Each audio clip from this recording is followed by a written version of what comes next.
What's going on, people? Welcome back to another video. My name is hughwizzy and you're watching Paper Talk. We are back again, bright and early on. It's actually grey and pissing it down with rain and freezing cold, but it is a Wednesday morning and we will be going through the latest breaking news for that, sensing exactly what's making the headlines in the back pages of the most fraudulent publications available to man. We buy them so that you don't have to. Love to your mothers. I hope you're all doing well, looking after each other in these turbulent times. We're all we've got, people. If you are new to the channel, please do subscribe and drop the video a damn like if you're happy to see the return of Paper Talk. Much love to the newest members of the Fraud Gang Members Club. You are massively appreciated and helping this channel to grow. I've taken a few days off of the normal YouTube schedule just to sort out this podcast that I've started. It's one of a few new projects that I've got coming, so if you haven't seen it already, we are available on Spotify, Apple, YouTube, Instagram. Check the links out in the description box below and give it a go. We'll be here with you once a week. That's for the people. We've got 4 fraudulent publications to be going through today, including the Daily Star, the Times, the Daily Mirror and the Guardian. It's daily, like Thompson, is it? It's daily, like Paper Talk, is it? Let's get down to business. This is for the ones who And I'm delighted to say that today's video is sponsored by none other than OneFootball, the perfect app to keep you up to date with all the live scores, leagues from all around the world, articles on your favourite clubs and updates which you can turn on through notifications about all the latest transfer rumours. It is fantastic if you're a football obsessive like me, or if you just want some hinters as to who you should bring into your fancy Premier League side next week. It's free to download and the link to do that is in the description box below, so give it a go and let me know what you think. OneFootball.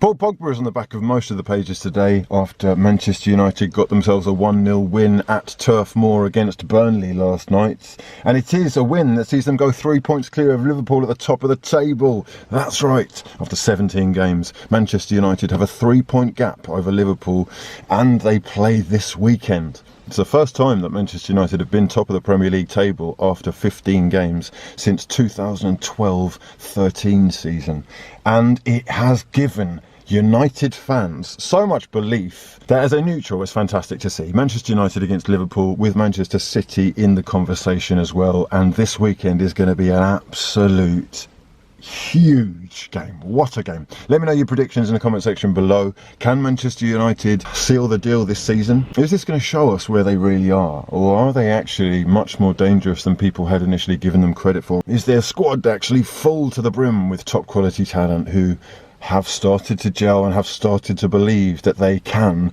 actually bring glory, Premier League glory, back to Manchester United? For all the stick that he gets, Paul Pogba was fantastic, and it really was a game of two halves. There was controversy. Luke Shaw could probably have been sent off. Burnley could have had a red card as well. Harry Maguire had a goal disallowed. I don't really know what for. It's all very strange, but the fact of the matter is that Manchester United got the 3 points and go top of the table ahead of that huge game against Liverpool this weekend. And more Premier League drama on the back of the Daily Mirror as Sheffield United have actually gone and done it. They have finally won their first Premier League game of the season after 17 attempts. Shocking scenes, really, but you could see the jubilation was difficult for them to hold back as players completely ignored these new coronavirus restrictions which say that no one should be shaking hands or hugging, by mobbing Billy Sharp after he scored his 100th goal for the club 13 years after his first from the spot to give them a 1-0 win over Steve Bruce's Newcastle, who are painful to watch. Second half, Sheffield United had like 84% possession. No,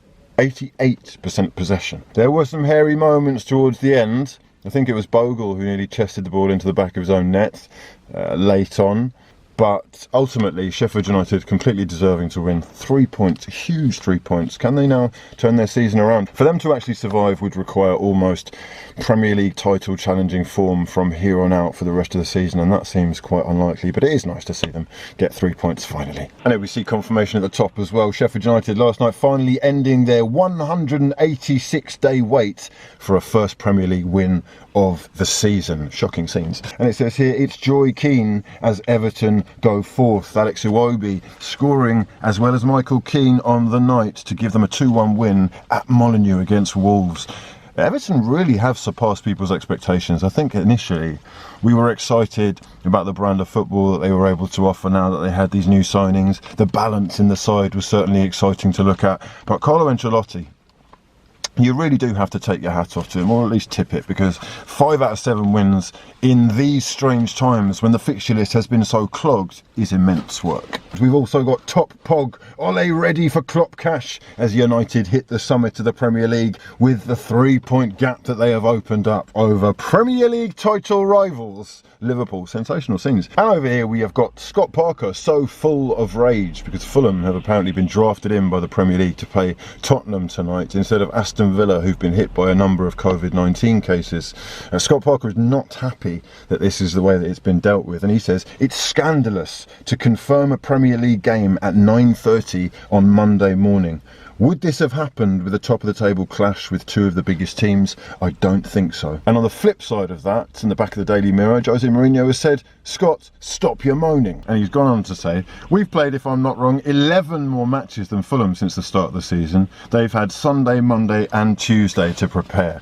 It will be interesting to see what strength side Scott Parker does field against Spurs, because I know that Mourinho will be looking to have a go if he puts out the full strength side. And just finally, what did you make of Mesut Ozil saying he would rather retire than sign for Tottenham? But who told him that Tottenham is interested in signing him? Decent piece here in the Daily Mirror by David McDonnell, who's talking about Pep Guardiola, who is now revelling in this newly found underdog role as Manchester City shrug off the bad start and Liverpool and Manchester United take most people's attention. Can City turn it on against Brighton tonight at the Etihad Stadium, 6 p.m. Seeing as we've been away for a few days, let's just go over some of the transfer rumours and the ones that have been confirmed recently, of course. Sky Sports are reporting that Roman Abramovich is thinking about bringing Avram Grant back to Stamford Bridge to help Frank Lampard out. Sebastian Aller's time at West Ham didn't last too long. He's gone to Ajax for a fee of £19 million. William Saliba has, of course, gone on loan back to Nice. And despite 10 months without competitive football, the 19-year-old was actually voted the man of the match in their 1-1 draw at Metz on Saturday. It's being reported in Spain that Real Madrid are looking to sell 6 of their players to raise enough funds to make a bid for PSG's Kylian Mbappe. The 22-year-old will obviously cost a hell of a lot of money, and as a result, they're looking to sell Gareth Bale, Marcelo, Luka Jovic, Isco, Dani Ceballos and Brahim Diaz all this summer. Luka Jovic has, of course, made a loan move back to his former club Eintracht Frankfurt. It really didn't go very well at Real Madrid for him. That has been confirmed. Arsenal news now, and Rob Holding signed a new long-term contract at Arsenal. Gabriel Martinelli's ankle injury isn't meant to be as serious as it was initially thought, and he could actually be back for the Newcastle game on Monday. And Matteo Guendouzi is not going to be coming back to Arsenal in January. Reportedly, Hertha Berlin want to keep him until the end of the season. Arsenal are, of course, looking to conclude this Mesut Ozil saga as soon as possible, and they are going to need to get rid of players if they want to bring in a quality midfielder. Ozil's agent, Erkat Soget, has still said that they're working on a potential move from Arsenal to Fenerbahce and that the process is still ongoing. He said the transfer process of Mesut to Fenerbahce is currently underway and people have understood what Mesut wants to do with the tweets he posted yesterday. He did, of course, do another Q&A where he made it quite clear that he's only going to be going to one place, and that is Fenerbahce.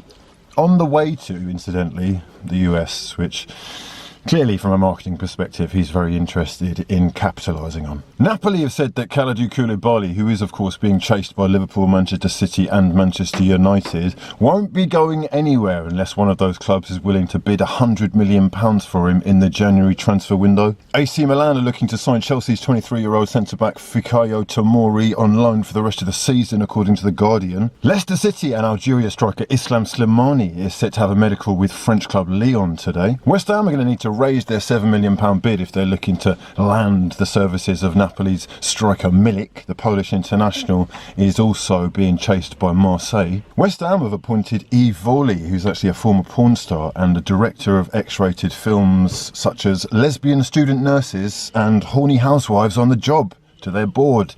That is not April Fool's joke or anything. I mean, they're all from that world, aren't they? So it shouldn't be that surprising. And last but not least, Bayer Leverkusen are on the verge of signing Timothy Fosu-Mensah from Manchester United for about £1.7 million. He's already flown out to Germany to undergo his medical and is going to be signing a deal until 2024.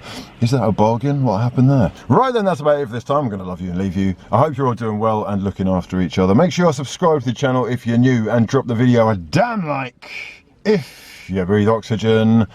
But for now, just a quick reminder that we have started a new podcast. So if you want to get involved in the conversation, recommend some topics that we talk about, or just listen to episode 1. It's available on Apple, Spotify, and all the other major podcasting platforms. We'll be back once a week with the lads to get down and dirty. But for now, I'll catch you in the next one. My name's been hughwizzy, and this has been a lot of fun. Peace.